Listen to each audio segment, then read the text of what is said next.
All right, good afternoon, Sunmarke community. By Sunmarke community, I mean our teachers, and I also mean our audience, and also very importantly today, we have a special guest speaker who I'll introduce in 1 second. But I always start with my thank yous, so I need to thank, first of all, the teachers that have helped support this event by making sure that you guys knew about the event and that you signed up for the event, so thank you very much. We also have students in the background that are doing a lot of work helping to set up the stage or preparing to be moderators, even if it's their first time and they're putting their hands up and saying, yes, I want to do this. So thank you to you guys as well. So today we have Amal from year 12, who is our moderator. And then as our guest speaker, we would like to extend a very hearty welcome to Miss Lulie Fischer. She is the design director and founder of Lulie Fischer Studios. Now, her firm and herself, they worked on lots of different projects throughout the world, a lot of different hotels in Los Angeles, in Europe, also in Dubai, lots of different hotels. So we will ask her about that. So when it's time for Q&A, please feel free to ask questions about that if you want. We do have a question. But without further ado, welcome to Amal and to Ms. Lulie Fischer. Thank you very much. Thank you, Amber.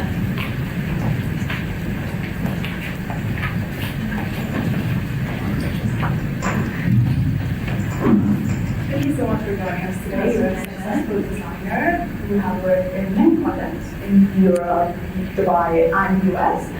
What was your realization moment to take design as your career? I'm from a very creative family. So my grandmother actually, who was born in 1897, she was probably one of the first female architects in the UK. After studying chemistry actually at Cambridge University. So, and then she married my grandfather, who was also an architect. So it's kind of in my blood, I guess. And also my parents were sort of from creative fields. So I think from about the age of 15, I decided that I wanted to be an architect, and I followed the path of architecture. And then that led me into interior design. So what made you decide to start your own firm? I mean, working can be in a sort of big corporate environment can be, it's fantastic, but also you have a lot of rules to obey, and I don't know about you guys, but I kind of quite like breaking rules. So, I worked in 2 big corporate companies, Foster & Partners in London. It was a brilliant place to work. One of the best architectural firms in the world. I was there for 13 years. And then I moved to the Middle East and I joined another big international company. And I was there for 8 years, and then I decided it was kind of time to break away from the sort of corporate mold and just go it alone to be the master of my own destiny, really. And I think it important me to have creative control and not to be told what to do, and to know that I was able to do what I wanted to do, and kind of build a team around me. So I think that was the sort of motivator. It's been too long in a corporate environment. Yeah. So what inspires you in a project? Do you have this certain vibe, this certain aesthetic, this color pattern or color scheme rather? Yeah. What inspires you? Well, I think, when I was working at Foster & Partners in London, everything is grey and white, and black. That's kind of a very architectural world, and I'm really interested in colour and pattern. And that was something that I had to really stifle when I was in that sort of corporate world. So I think above all, we have fun with our design. We kind of get creative with it. We love using colour, we love using pattern, and we like things to be eclectic. So we like kind of using mismatched bits of furniture and just kind of mixing things up. Nothing, matchy is not something that we do. So I think that's kind of our vibe, and above all, we like kind of having fun. And we want people that use our spaces to feel comfortable and to want to be in them, really. Yeah. So what characteristics, or what key characteristics set you apart from other interior designers and other architects which enables you to be really successful? I mean, I think there's always luck involved in everything. Lots of hard work. I think you need to have to be in the design field, you need to have a kind of creative flair. And I think you need to be really inquisitive and really interested, not just in your particular field of design, but I think design overlaps and there's no boundaries. So, you know, as an interior designer or an architect, I'm also interested in, you know, going to art exhibitions, you know, looking at fashion, reading, travelling. I think it's about bringing all of those kind of visual experiences together. And I think that will influence your design, and I think it's that kind of inquisitiveness and thirst for all things creative that you know, I bring to my work, and yeah, I think that's a big help, really. Yeah. So, what key values do you carry with yourself when you are designing something and working as an interior designer? Values, I think equality is probably the main one. So, you know, we're all from different kind of cultural backgrounds and different economic backgrounds, and I think we strive to make everyone feel loved and at home in the environment that we're creating for them. I think that's really the main thing, is, you know, treat everyone equally, you know, and find a place for everyone in the design that you're creating. Okay. Yeah. So is it possible to be successful in the world of design? I mean, I'm sure there's loads of competition and a lot of people would take interior design as a career. So what key or important things do you need to be a really well-known and successful interior designer? I think anyone can be successful in interior design, but you have to have a passion for it. I think that's the main thing. And as I said before, I think you can't be blinkered or buried. You have to be always travelling, taking on new experiencing, embracing new ideas. You need to read, you need to draw, you need to create, you need to paint, listen to music. I mean, it just covers so many different aspects. And I think, you know, if you're passionate about all of those things in the creative field, you will be very successful in the design field. But of course, you need a bit of luck as well. I think, you know, getting into a good firm obviously helps. And I think what I've noticed is that people are always looking for the greener grass, and I think it's better to get into a company and just stay with it and just give it your best, and not always look to be moving to the next company. I think you have to kind of dig in and just learn and, you know, really just, I think, stay where you are, and even if it's not entirely right for you, just stay with that company and give it your best shot, you know, before you move to the next. I think that's important. So that being said, how does a company decide if a project will be successful, and how do you select your clients? How do we select our clients? I don't wish it was that easy. I think it's a bit of both. I mean, clients will come to us a lot of the time because maybe they've read about us or they've heard about us. We enter competitions, and we've been quite successful winning awards, so I think we've got quite good visibility. So clients come to us, there's a lot of word of mouth, but of course at the same time we're targeting the clients that we want to work with, and that's kind of quite a fine balance, finding the right client. But some of our clients are kind of cutthroat developers, and they're not so fun to work with, but we don't always have the luxury of kind of being that choosy. But I think, you know, as you get more successful, you have a little bit more say. You can sometimes turn jobs down if we don't think it will be a good fit. I think you have to have a meeting of the minds creatively if you're going to make a client happy and you're going to be happy working with them. So, yeah, I mean, we're not always lucky enough to just select who we want to work with, but certainly, yeah, we can sometimes be a little bit choosy. Yeah. So, as you know, you do have your own firm. What were the hardships you had to go through? Because everyone do have hardships. What were your hardships? Yeah, so I think, because I'd worked in these big fancy corporate firms and everything was done for you. I even had to having a driver and all of the rest of it, and someone to do your accounts and to do this and to do that. When I started my own firm, suddenly I was emptying my own rubbish bins, and you're doing your own washing up in the kitchen, and you're making your cups of tea for your clients when they come. And when you start out, you are it was just me and one other girl actually working out in my villa. So it's kind of totally different end of the spectrum. But it's fun, and you know that what you're doing is for yourself. But for sure, it's very, very different, and you get your hands dirty, and you have to have a different sort of mindset. But that's fun, it kind of brings you back to reality, I think. Yeah.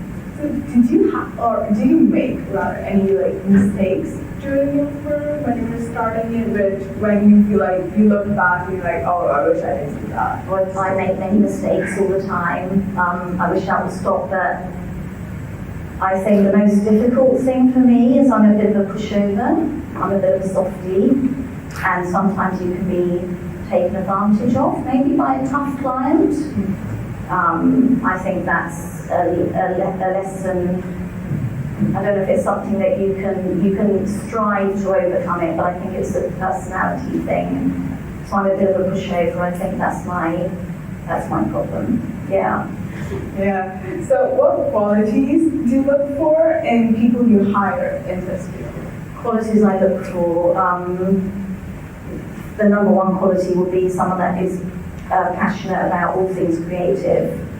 So I'm looking for someone that is ultimately creative and has a kind of drive.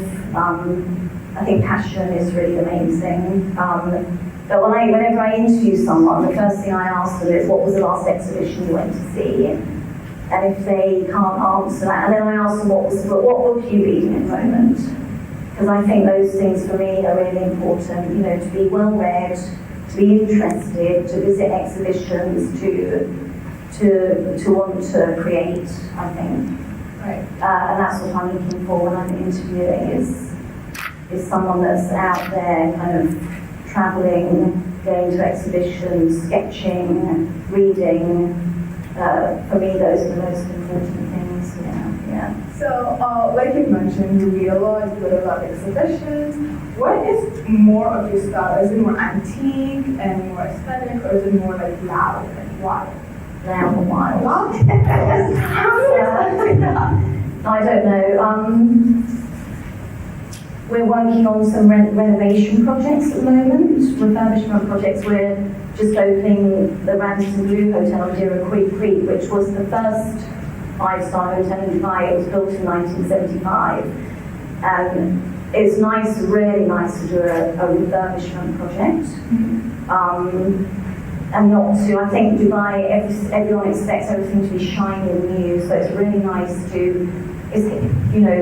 the history of Dubai doesn't go back very far, United Arab Emirates. So we walked into a hotel that was little changed since the 1970s, and we preserved that backdrop, and we sensitively inserted contemporary pieces. But we like contemporary design, so we don't like pastiche, we don't like copying old design, we don't like classical design, so we enjoy contemporary design, colour, eclecticism, and everything is fun, really. Right. Yeah. So I'm sure over the time you've seen loads of trends coming and going. Which one was your most favorite trend, and which one is your least favorite? Which will never happen? Yeah. When it comes back. Yeah, I don't think we don't look at trends actually, and I think all design should be timeless. Yeah, and that can be done in many, many different ways. But if you follow the trends, then in 2 years' time your design is going to look old-fashioned. Colours come in and out of fashion, and as you say, there's always a new trend, but we just shut our minds to that, and we're not really interested in that. We're just designing. You should be doing good design that's there to last, and it should look as good in 5 or 10 years as it does the day it opens. I think that's important. Yeah. That's really inspirational. So you've done many projects. Which one was the most memorable one? Which one sticks to you the most to this day? I think working in my previous life at Foster and Partners, I was leading the design of the London School of Economics Library. I think that was my favourite project, and it's still very relevant project now. And people at the time, well, there was a big discussion about, what will library in the future look like? Will we still have libraries in 20 years' time? Will people still read books? So I'm happy to say that library is still very much used, and it still has the biggest collection of political science books in the world. So that was my favourite project. But I think that was, because it was our first project, I think that's still dear to my heart. Yeah. It must be, it sounds great. Yeah. I'm sure we have some questions in the audience. Do we? Okay. Right over here. Oh, sorry. What's your favorite color? Oh, my favourite colour. It kind of changes actually. At the moment, I'm quite a fan of green, all things green. I quite like pink as well, I'm ashamed to say. Yeah. But it changes. So if you ask me that question next year, I might give you a different answer. Yeah. Is there a specific reason why it's green? Or I think, I say that we don't follow trends, and we really try not to follow trends, but, I think, of course, you're always influenced by what's around you, and I would say, I think green is a timeless colour. Pink is a fashionable colour at the moment. I do quite like pink. Yeah. do you have any more? There's a question here. What advice would you give to people our age looking into the interior design business? Because you guys are probably in the sixth form at the moment, so I think, when you apply for university or design school, the main thing they're going to want to see is a good portfolio. So I would, even if you're not doing art as one of your courses, it doesn't matter. I think you would need to start building a portfolio now by, whether you like taking photographs or doing pottery or, sketching, painting. So I think getting a portfolio together is really important if you're going into interior design. And then just kind of visiting, traveling, when you go, whether it's you're going home to your home country or you're just going out at the weekend, kind of take photographs and go and look in mosques and just, go to galleries. And there's so much happening in Dubai actually, and Abu Dhabi. It's, always new things to explore. So I think that's, you need to have an appreciation of kind of the world around you, I think, to get onto a design course. Yeah, so I think start kind of thinking about portfolio, that's what I would say. Do you have any more? And maybe getting an internship, even if you can do like a week's work in a design studio, an architect studio, or a interior design studio. Obviously you haven't really got much time when you're at school, but, if you just 1 or 2 weeks, I think, it might help you to kind of crystallize your idea and, to know whether it's for you or it isn't for you. I think that's quite important as well. Any more questions? Oh, there's a question. There's 2 questions, one there and then one here. Okay. What book are you currently reading? Sorry? What book are you currently reading? What book am I currently reading? Now you're putting me on the spot. I'm reading a Japanese author, Murakami. Yeah, so he's a novelist. I love novels and I like magic realism. That's the genre that I love. So I love the books of Isabella Allende or Kurokawa, the Japanese author. I've just read The Hare with the Amber Eyes. I like novels, that's what I do. I fall asleep reading every evening. Yeah, what about you? Reading The Culture by Sylvia Plath. Oh, okay, fantastic. Yeah, very nice. I haven't read it, but I know it now.